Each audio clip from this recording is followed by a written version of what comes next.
निर्विचारिता दे दे माँ श्री निर्मला निर्विचारिता दे दे माँ श्री निर्मला निर्विचारिता दे दे माँ एककार अनुभूति के लिए एककार अनुभूति के लिए निर्विचारिता दे दे माँ एककार अनुभूति के लिए निर्विचारिता दे दे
आदिशक्ति श्री माता जी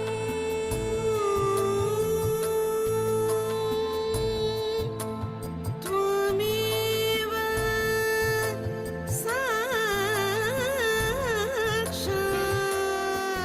साक्षात् श्री निर्मला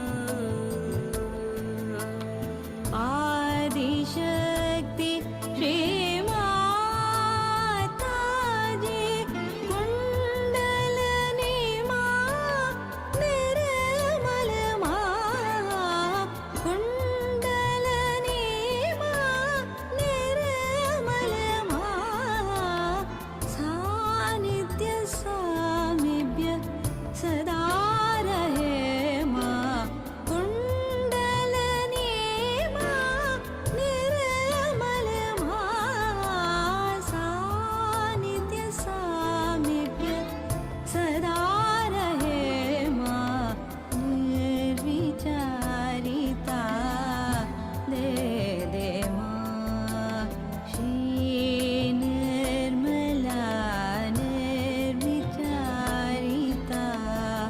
दे दे माँ एककार अनुभूति के लिए निर्विचारिता दे दे माँ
अथ श्रीललिता सहस्रनामावलिः।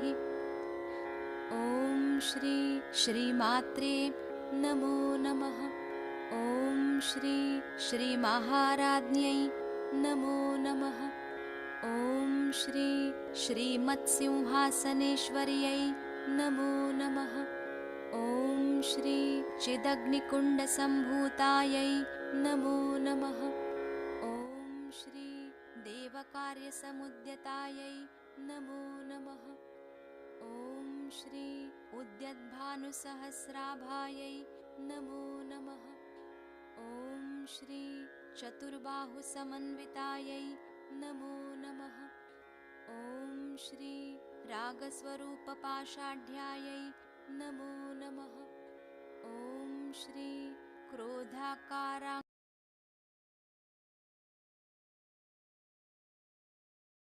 नमो नमः। ॐ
नासादण्डविराजितायै नमो नमः।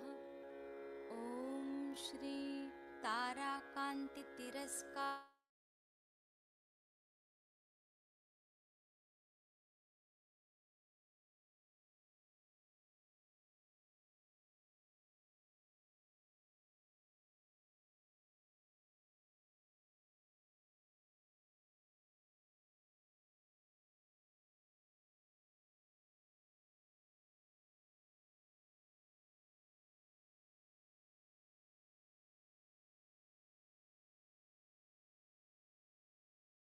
So now let us give ourselves a nice bandhan.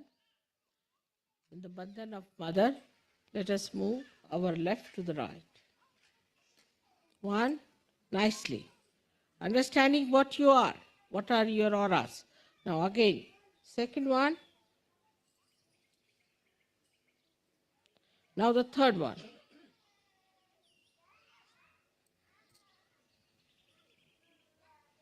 Now the fourth one.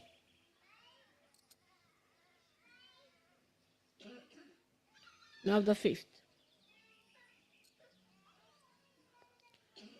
Now the sixth one. And now the seventh. Now raise your kundalini. Raise your kundalini. Slowly, very slowly. Raise it first time, you have to do it very slowly. Now push back your heads and give it a knot. One knot. Second one, let's do it very slowly and knowing what you are. You are a saint. Do it properly. Properly. Do it properly, not in a haste. Take it to your head. Push back your head and give it two knots there. One and two. Now let's do the other one. Again, the third one we have to give three knots. Very slowly do it. Very slowly. Now do it properly. Now push back your head. Now give it the third one. Three times.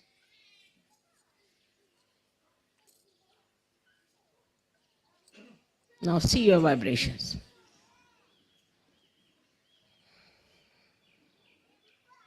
See your vibrations? Like this. All the children, see your vibrations like this. Put your hands. Step down it. All right?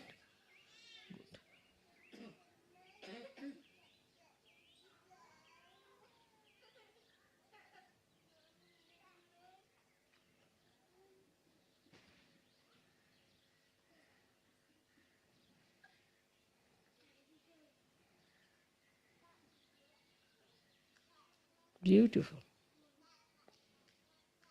I'm getting vibrations from you.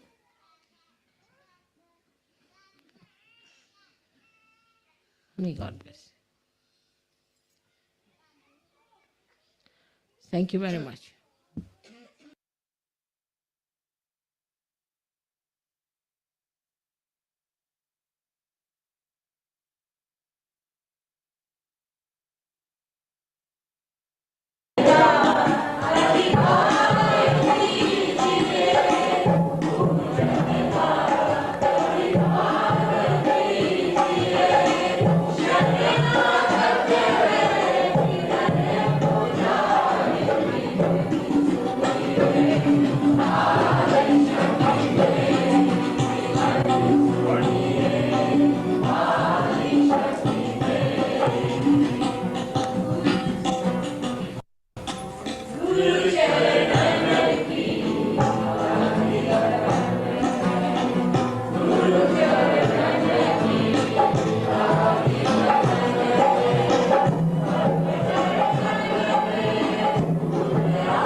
Today we are going to worship the Hamsa Chakra. So far we have been always worshipping a deity, and this is the second time we are worshipping this center of Hamsa. Now this chakra is, placed between the two eyebrows. Now two eyes represent the left and the right side.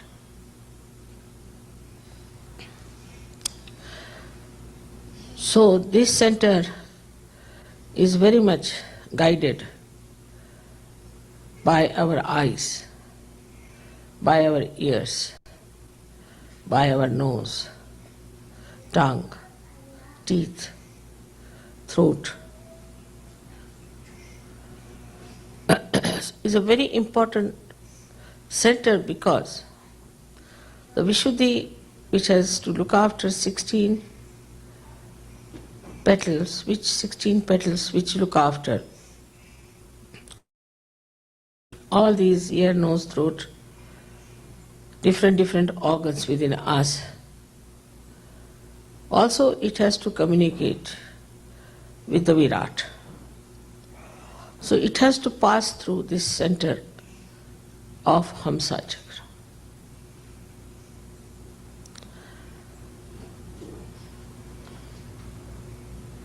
Hamsa Chakra is the very pivotal center which expresses auspiciousness in our awareness. That means if this center is alert and awakened, then we immediately know what is auspicious and what is not auspicious. Or we can call it, we get the divine discretion. I think it is a part of the genetics that people have discretion between good and bad, destructive and constructive. It is basically has to be there, but we can easily spoil it by all these organs which are collecting the conditionings and the ego from outside. That's why this center is very vulnerable. Other centers are not so much connected outside, as this center is connected and receives all the information from all these organs. For example, the eyes now here. Eyes are very important because they say this is the window of the spirit. And you have seen that when Kundalini rises and spirit starts shining, there is a dilatation of the pupils and you look like an innocent child and there's a twinkle in your eyes. But the way we play with our eyes all the time, the way we use it indiscreetly, with our lust and greed, we can spoil the center very badly. Once we start taking to destructive things in our life, we immediately become akin, or we start accepting whatever is wrong, whatever is destructive very easily. I feel this is some sort of a genetic defect, because in certain people they will not accept anything that is stupid, idiotic or destructive. But in certain people they are very prone and very easily can be taken to things which are absurd, which are stupid, and which are definitely destructive. This can become a very collective acceptance also. And once it becomes a collective acceptance, it starts penetrating throughout. It does not only have the effect of absorption, but also it has an effect of affecting other things. Say a person whose eyes are what we call flirtish or roving eyes. Such a person, if he goes to one group of people who do not know what flirting is, who do not know what roving eyes is, very steady eyes, he can influence those people and can make some of them of the same kind.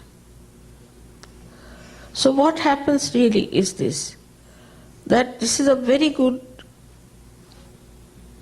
door for all kinds of bhoots to enter, entities to enter. And when you start projecting it back, the same bhoots can pass into another person and can create the same kind of vacuum or same kind of vulnerability in the Hamsa chakra of other people. So that's why eyes have to be very, very clean, innocent. Another you can see is what you hear. Some people, if they hear something nonsensical, they'll just put their hands to their ears. They don't want to hear anymore. But there are some people who like it and go on enjoying it. Ultimately, they become servile, or we can say conditioned, that they like all these horrible things that normally a human being won't like.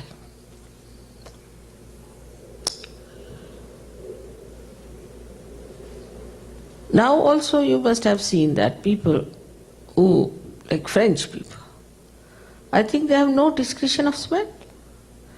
They smell so awful, but they eat all rotten food, rotten cheese, absolutely rotten wines, but they never smell it. Anybody in their company can smell it, even their hands smell of their rotten cheese. You can't just smell it. But they have lost the power. In the same way, in our country we have a caste called sweepers who do all the cleaning of dirty things with their hands. They have no sense of smell. They have lost the sense of smell. the nose has lost that smell sense. They cannot smell anything dirty. That's how they can do their work. So if you start also not being alert to fragrance, I have seen that there are certain things people use made of tobacco. They are supposed to be very good, very famous brands of perfumes like Tabak and all that. So once they start liking that kind of a thing, then they have other things like poison and other horrible things which is horrible smell in it. Apart from that, first you smell is alcohol, is a spirit. But they don't mind because they see in that a very congenial type of a pleasure. But these pleasures ultimately can kill all the cells of the nose, and afterwards one may even lose the sense of smell. One of the joy-giving organ is the sense of smell. When the Kundalini rises in many people, they get a fragrance of many things. Some people get of gugul, or sometimes they get of a fragrance of sandalwood or something, which is a very natural essence of flowers or maybe of some woods. But these unnaturally made things which are actually destructive to your cells of smelling, that is what they start using. And once you start using these kind of things, then what happens that you don't feel any bad smell anywhere, like animals. But so many animals can smell, if not, they don't call it bad or good, but they can smell. Even that sensitivity of good and bad smell we human beings have got is lost. So whatever is our ascent as human beings, at what a level we have gone, start completely disappearing gradually, one by one. Then same with the throat. If the throat is using bad languages and is being used for abusing people, showing temper on people, or anything of aggression, or sometimes people take things which can also spoil the throat by their destructive qualities, like alcohol, especially the smoking. If you smoke, then the throat gets vulnerable and the sweetness of your voice is lost. Then they speak with a hoarse voice. But this is all external. It starts becoming external. Mouth smells with that. And also the teeth react to all such things which we take without discretion about it. Because that's the fashion, because it is marketing well, because it is advertised.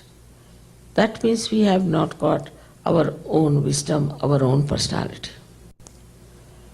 But when this center is awakened, then what you develop is a discretion. As I was telling them yesterday how the word Hamsa has come for this center. Because there's a Sanskrit very beautiful couplet which says that a swan is white and a crane is a white bird. What is the difference between the swan and a crane? The answer is that when you mix milk with water, the swan will just suck in the milk while the crane has no discretion, no vivek.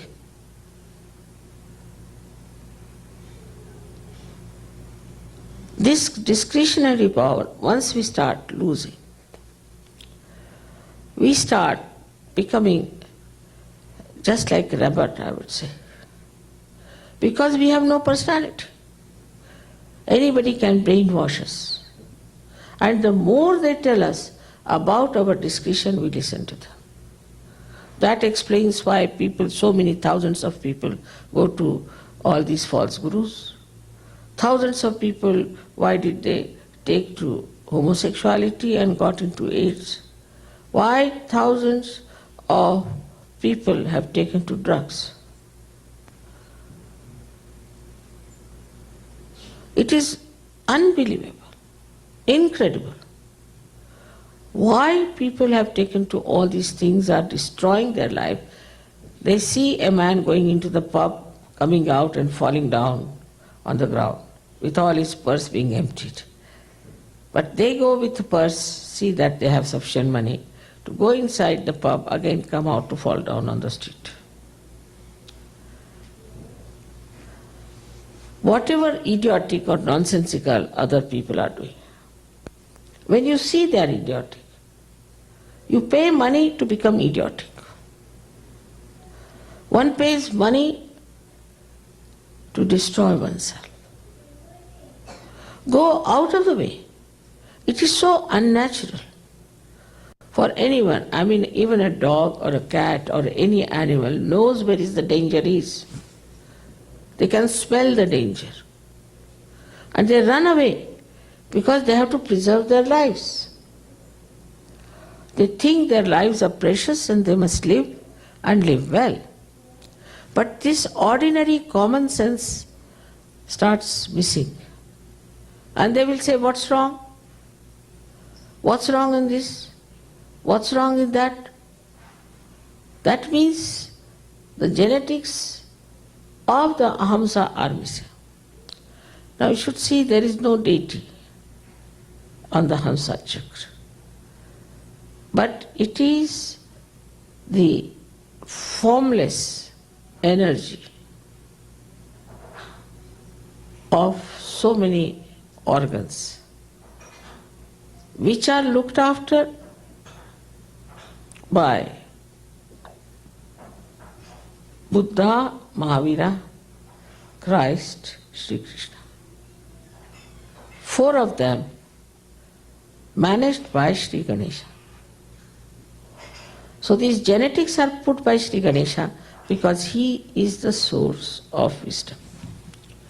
So first, once they spoil their Muladhara, the wisdom is finished. Basis, the fundamentals are finished. That's why immoral life is very detrimental to our life because we lose our discretion. The discretion is lost.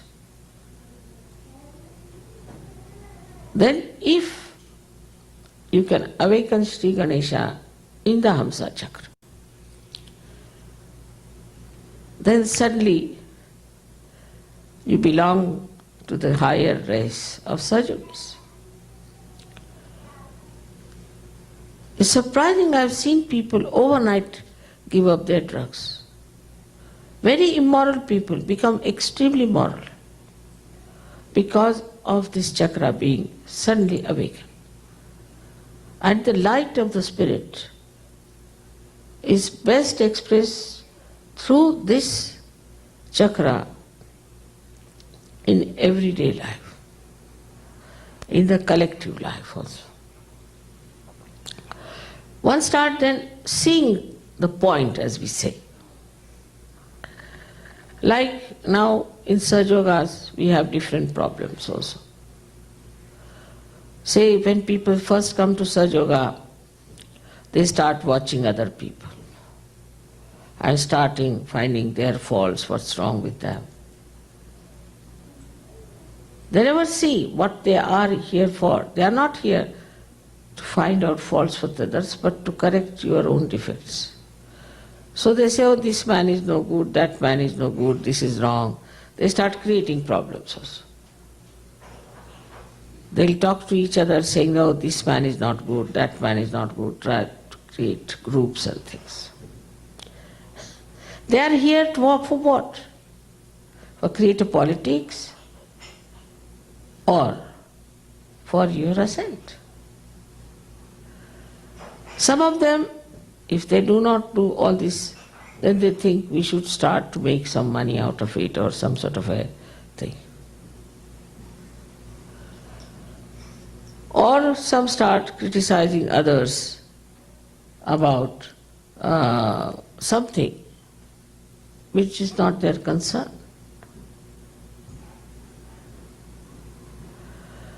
So they forget, because they are just now coming to Sahaja Yoga and their genetics are not established of their wisdom. They start worrying about things which are not their worry, which they should not bother about. Then some of them start thinking, oh, I am the leader, or why am I not the leader? So they start finding fault with the leadership. Sometimes leader also can feel, oh, I am the leader, I can be very stern, very disciplinary, and I can control people, I can do this. They have come here to learn how to love, to be compassionate, to be tolerant. The sense of leadership and also of obedience, both are discretionary.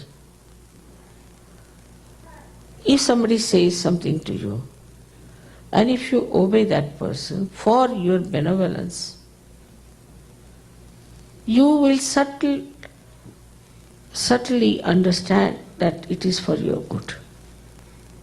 If some leader says that this is wrong with you, try to see if it is wrong, instead of feeling hurt about it.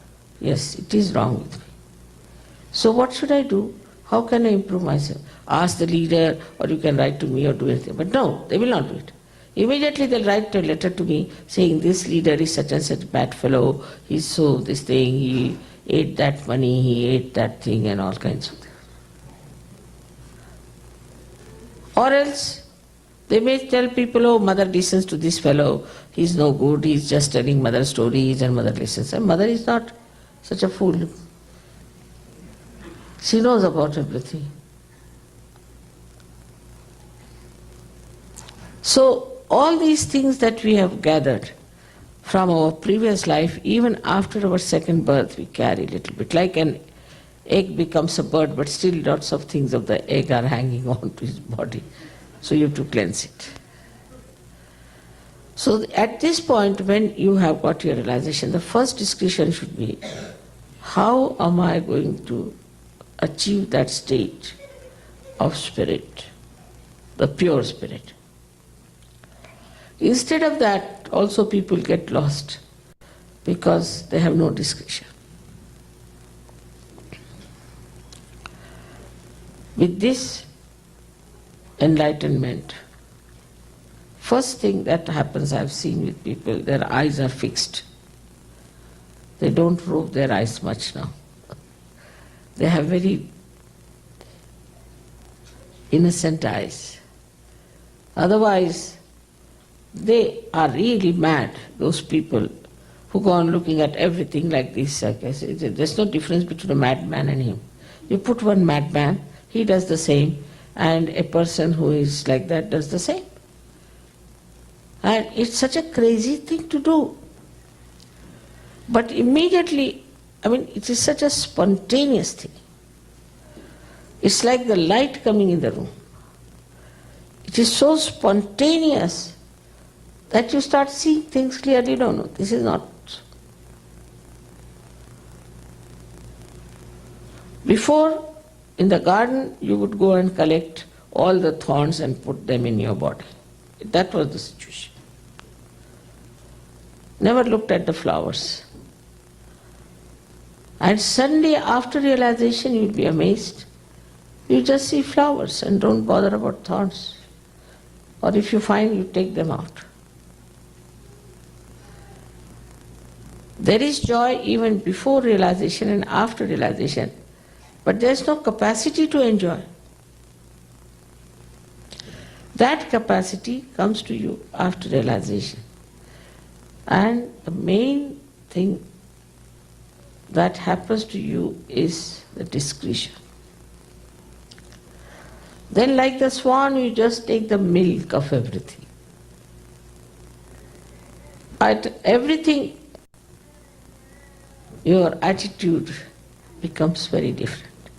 Start seeing things in a different angle. Like once we had to go to one very ancient temple to see some art. Me, my son-in-law and my daughter, we were walking up. We had to walk for miles up the hill. And they were very tired, so we went into one temple and just laid down ourselves. They were so tired.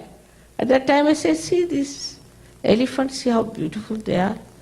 Everyone has a different type of a tail and a different type of a trunk. The poses are different. So many of them are like that.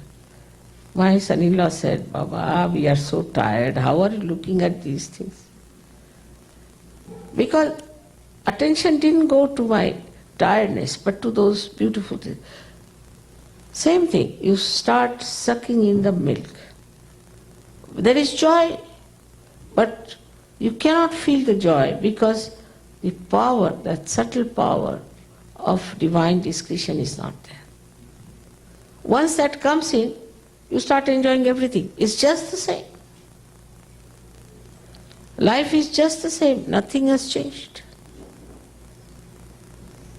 Same house, same family, same city, same environment. But you start enjoying.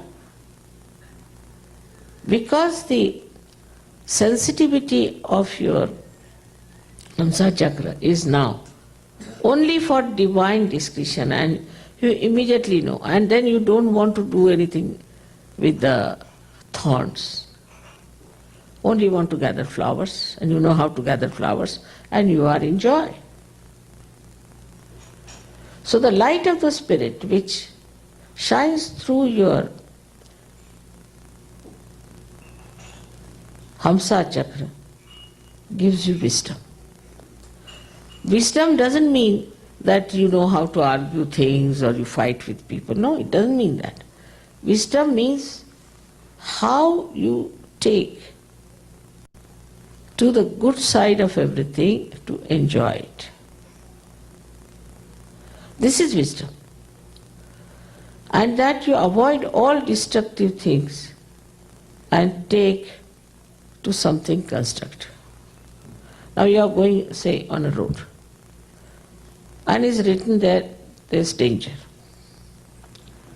Before realization, they will say, all right, let's see what is danger. They will jump into it and say that we have got nirvana by killing themselves. Such explanations. But a sensible man will say, oh no, danger, go back. What's the harm? After all. He preserves himself. He respects his life because he knows now he has become the instrument of God. So wisdom comes to you automatically, but through experience, then you know this is the right path. Through experience, you start understanding. Nowadays, I'm telling all these things to you. Say, if 20 years back I never talked of these things to them, because I knew if I start talking, they'll say, oh, she's talking something out of the blue, God knows if it is true or not. But once the wisdom becomes transparent, and you start seeing through it everything very clearly,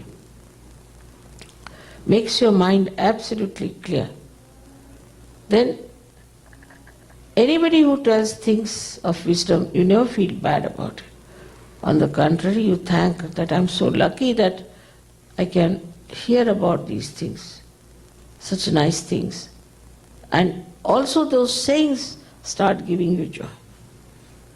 So with the ear, You hear so many things, used to hear the same things, might be hearing so much music, everything before also. But it never gave you joy. Now because of this transformation, the same music which you heard before now makes you feel as if you are in the seventh heaven. It gives you ecstasy. The poetry which was quite mundane, ordinary.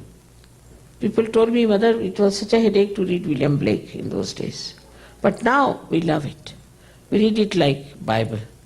Because now you have developed new sight, new hearing power. All these are called in Sanskrit the Atindriya. Means the organs which are subtle organs within us. So eyes have a subtle organ, ears have a subtle organ, and these subtle organs then start emitting such responses to all the surroundings that you just gather whatever is beautiful. Say it is very dark. Normally you will be frightened. But if it is very dark, you say, oh, it's very good.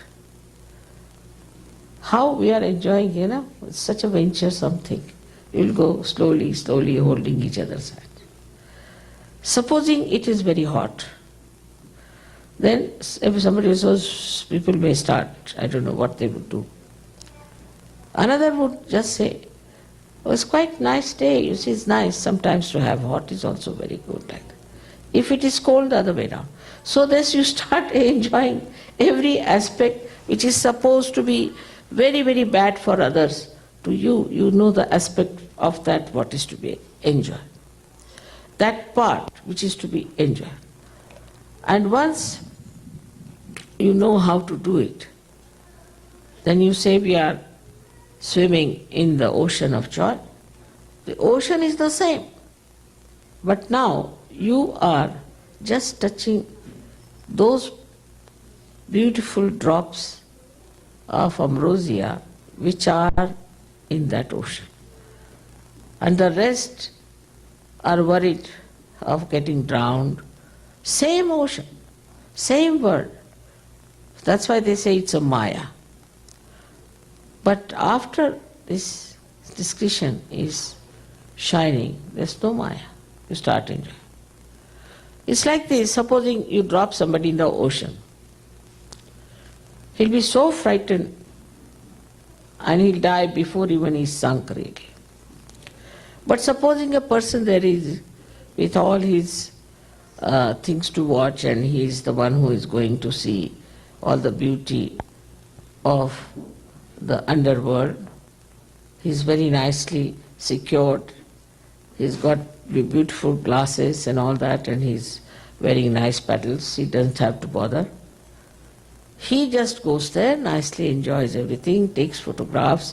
The ocean is the same. For him or for the one who is dropped in the ocean.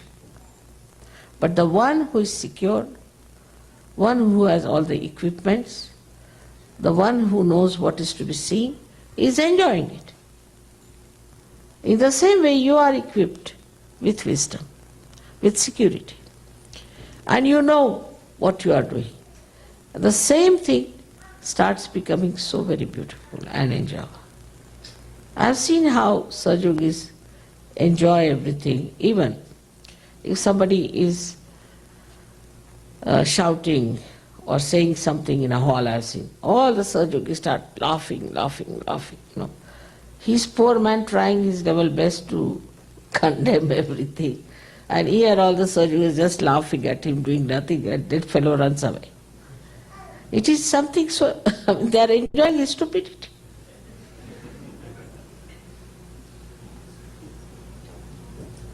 So the whole attitude of life is so changed because of this Hamsa Chakra. And you are not even aware that you have developed that wisdom automatically. Then you start also consolidating it and making it your own enlightened faith Because every time you see whatever you believe in just works out. You see, suddenly you find that things are brought to you without your knowledge, without any effort, which you have been trying to get to. People suddenly meet you and you are helped.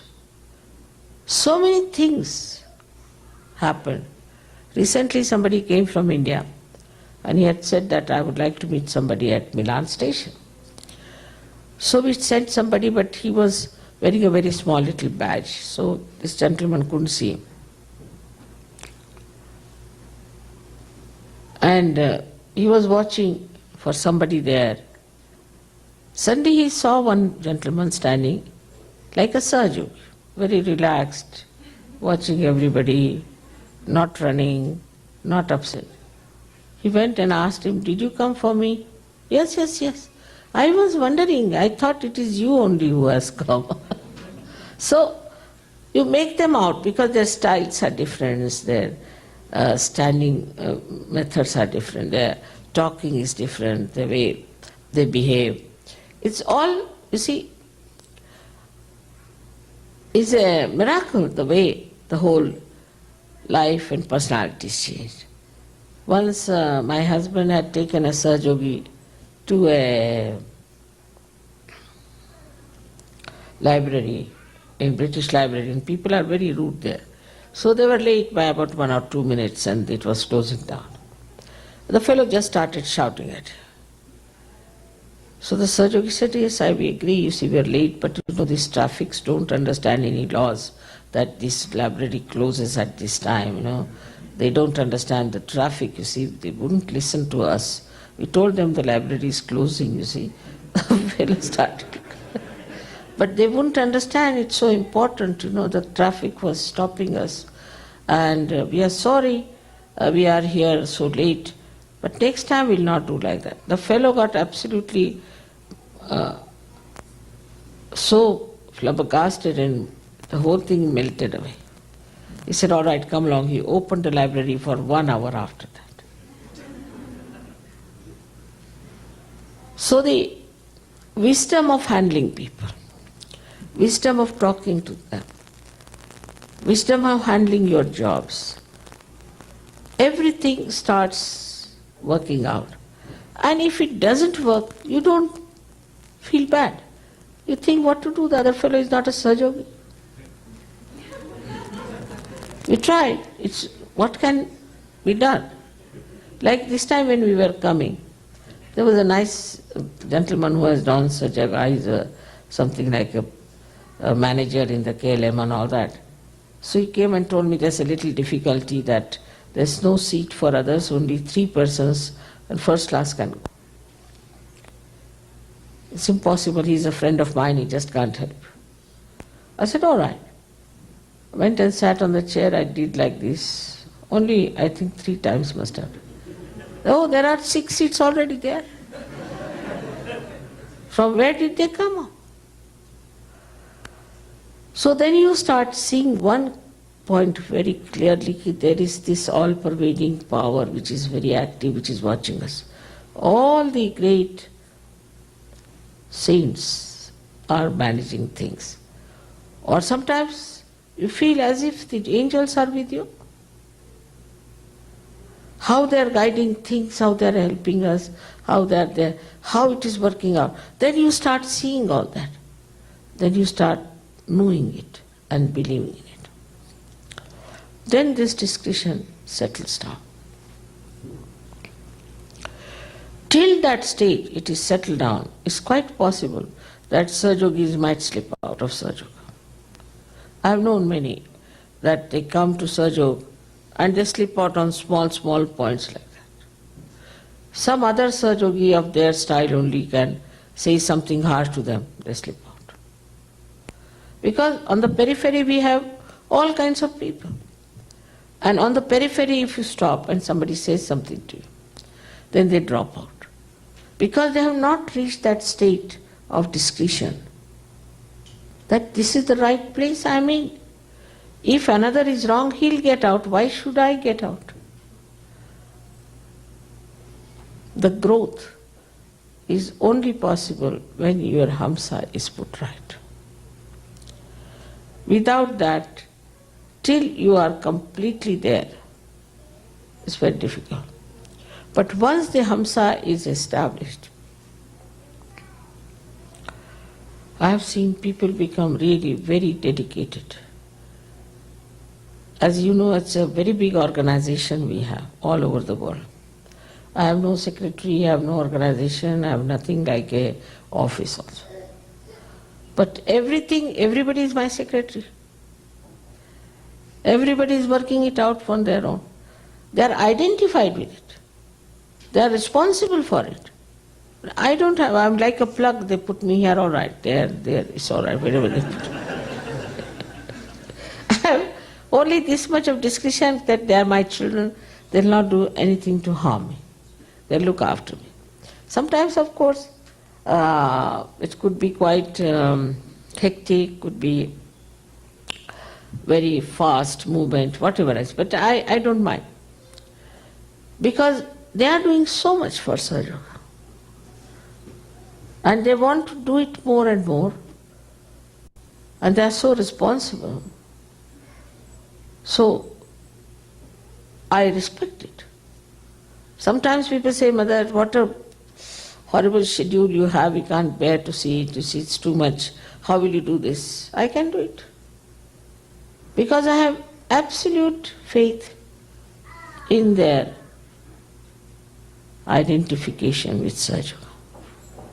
They are not cheats, they are not hypocrites, they are not doing for their own being, own self, but they are doing it to help Sahaja Yoga, to help others.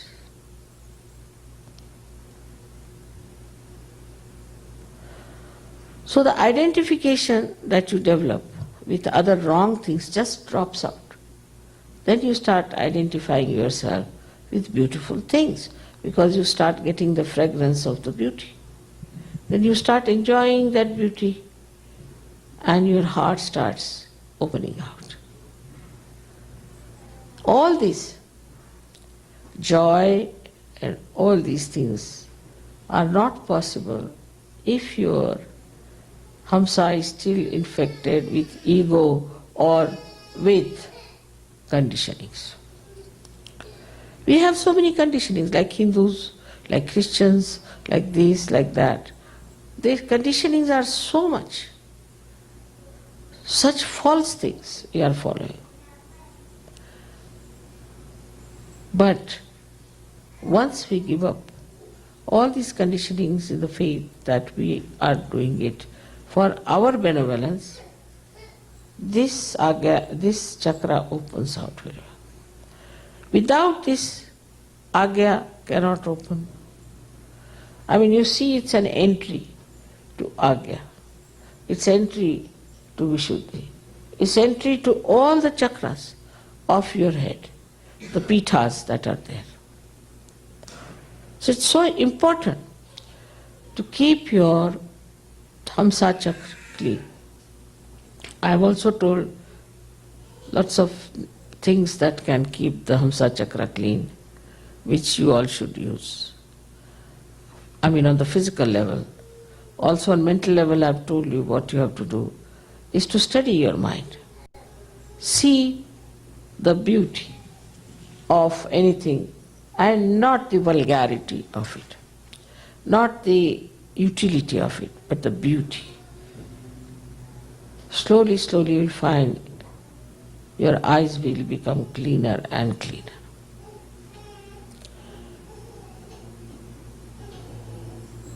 People are now so much in Sahaja Yoga because of their depth, maybe because of their seeking, maybe because of their purva janmas, maybe, or whatever it is. But this hamsa chakra does the greatest thing, about which I do not know if you are aware or not, that whatever are your karma phalas are finished. You are not responsible for your forefathers' karma phalas, your country's karma phalas, or your own personal karma phalas. Whatever wrong you have done is finished, as if you are cut off from your past completely. Once this is established, then all mistakes, all wrongdoings, not only of you, of your relations, of your forefathers, of your family, of your country, of this world, anything doesn't touch you. You are aloof from it. And in this Kruta Yuga, where this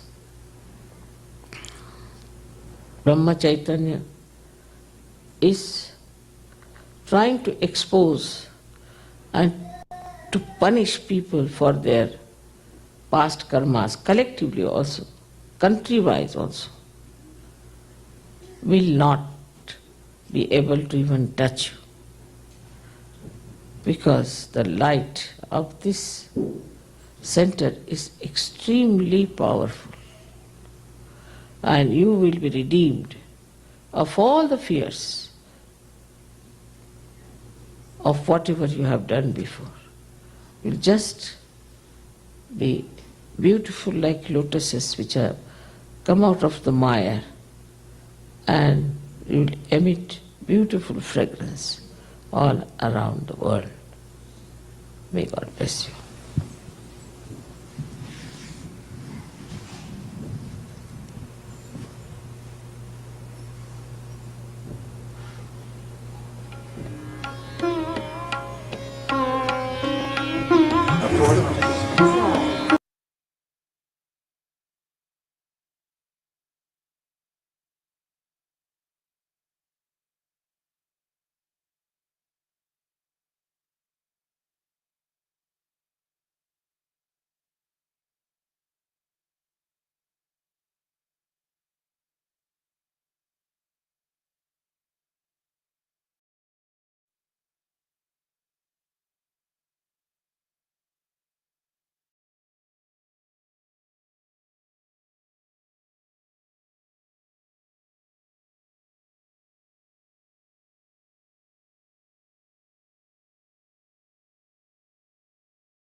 Shri Nirmala